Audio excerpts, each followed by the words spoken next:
Comme vous le savez, la présente session s'ouvre dans un climat de doute et d'incertitude quant à l'avenir de la communauté économique des États de l'Afrique de l'Ouest, CEDEAO, une organisation de tous les espoirs. Il s'agit en effet d'un outil privilégié d'intégration régionale et sous-régionale naguère envié et aujourd'hui copié,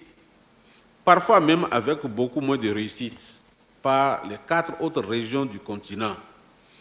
créant ainsi les 5 piliers de base de l'Union africaine. De fait,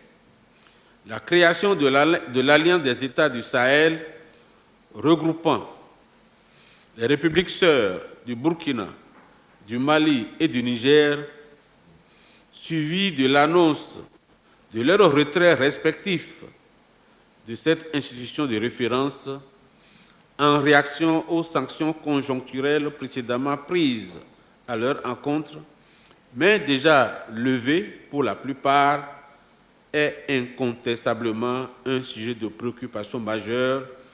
pour tous les dirigeants de notre espace géopolitique. En effet, une telle perspective serait la dernière chose à désirer. Il va sans dire que d'autres outils d'intégration, dont au premier chef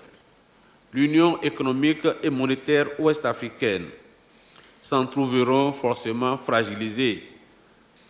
Cette situation aurait même probablement été explosive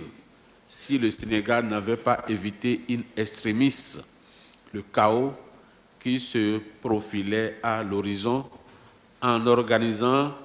finalement des élections apaisées et dans des délais constitutionnellement impartis à la surprise générale. C'est tout à l'honneur du vaillant peuple sénégalais et de tous les acteurs de cette prouesse qui rend témoignage à la démocratie et à l'état de droit. En termes clairs, aujourd'hui plus qu'hier, j'estime